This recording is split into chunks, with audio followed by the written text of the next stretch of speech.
in cold calling, usually encounter clients who outrightly say not interested.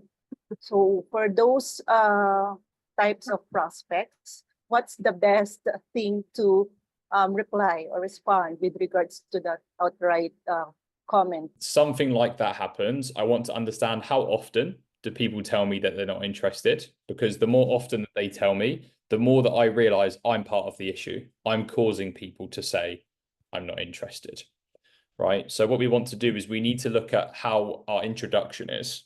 Do we have a really good introduction where it's hard for people to say, I'm not interested, right? So when you say you're cold calling, does anybody that you speak with, do they know about the company? Like, have they opted into something, online or anything like that? Or is this like somebody has never even got in touch with your company? Like, how cold is the lead?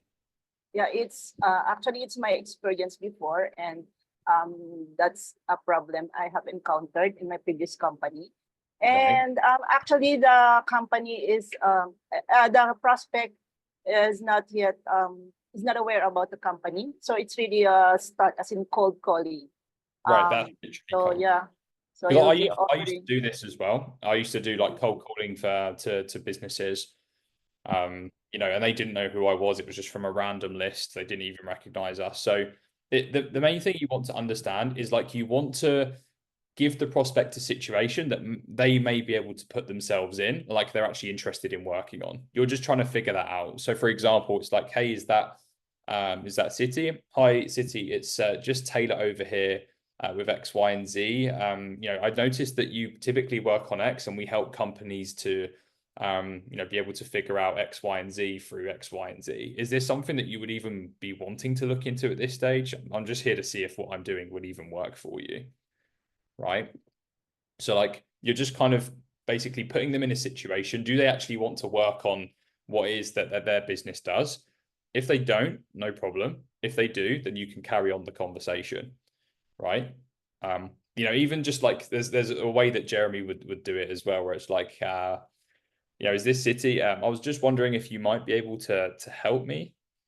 So you know how there's a lot of different businesses, like yours in real estate that typically want to work on increasing their revenue. Well, what we've noticed is that we've been able to help people do this by using X, Y, and Z in order for them to hit X, Y, and Z revenue. Is that something that applies to what you're looking to accomplish? If not, no problem. I'm just here to see if what we're doing actually makes sense for you, right? But what you're doing is the way you're asking it is like you're not even sure if you're able to support them, right? You're just kind of like doubting it, like I'm not even sure if we can, right? Because at the end of the day, these guys, we have no idea what their intentions are. They may want to work on something else or this or that, right? And so it's important that in that introduction, we understand what's problems that your prospects face and how we solve the problems. If we don't understand that, then we can't come up with an effective introduction in the calls, right? So, like, do you know a City what that is? Like, what are the problems your prospects face, and then how do we solve them? Do you know that? Mostly, we cover about social media marketing with regards to realtors. So we are helping the realtors promote their services through social media. Recruiters. Okay. And yeah, and I have encountered some clients who told me that they already have same group with their company. So Yeah. with that condition, so I will no longer be promoting our product, or I can still push for our products or services offered. Right. So you're talking about what you guys help with, but like what problems do your prospects face?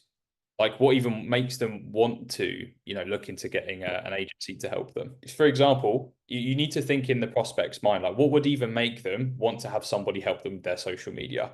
Oh, I don't have much engagement on my posts, right? I don't have many, clients that are coming in through my Instagram. I don't have many likes, followers. I don't have much. My business isn't at the level that I want it to be. Like, think about all of the problems that they have, and then put that into your introduction. So, for example, You know how City, you know, a lot of realtors, they promote and post online. Maybe they're already working with someone to help them with their social media, but they don't really get much engagement. Clients aren't really coming in through their inbox, and that leads to them being dissatisfied with their results, and they're not getting any traction. Does that relate to where you're at currently, or are you currently happy with the results that you're seeing? Otherwise, you know, if that is the case, I'm not sure if we can help. So you're kind of just like putting situations out there that the prospect might relate to. And if they are experiencing issues, they're going to be more curious, like, oh, okay, is that what you guys do? And then you can just carry on the conversation. Otherwise, if we kind of promote trying to sell what we do and the solution and, you know, and not focusing on the problems they're experiencing, they're going to use not interested as a reaction, right? You know, so if somebody says not interested, I'll be like, okay, that's not a problem. So should I be right in assuming that you're totally happy with your results in social media?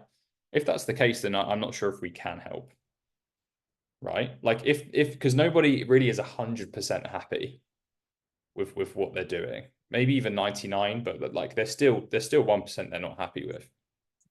So that's what we want to identify is like, is there any level of dissatisfaction from that client? If there is any level of dissatisfaction, figure out what that is, and that allows us to then continue the conversation. So yeah, the main thing for you, I'd say, City, is like mastering the introduction, making sure that that is rock solid by figuring out the problems that people experience. Then from there, it's super easy to create an introduction that more people are willing to engage in. You know, I'm not going to sit here and tell you that absolutely everyone will never say not interested again. You're still going to get it, right? But it's all about getting less of them as possible, right? So that's, yeah, a little bit about how to pre-handle it and then how to actually handle it if it does come up.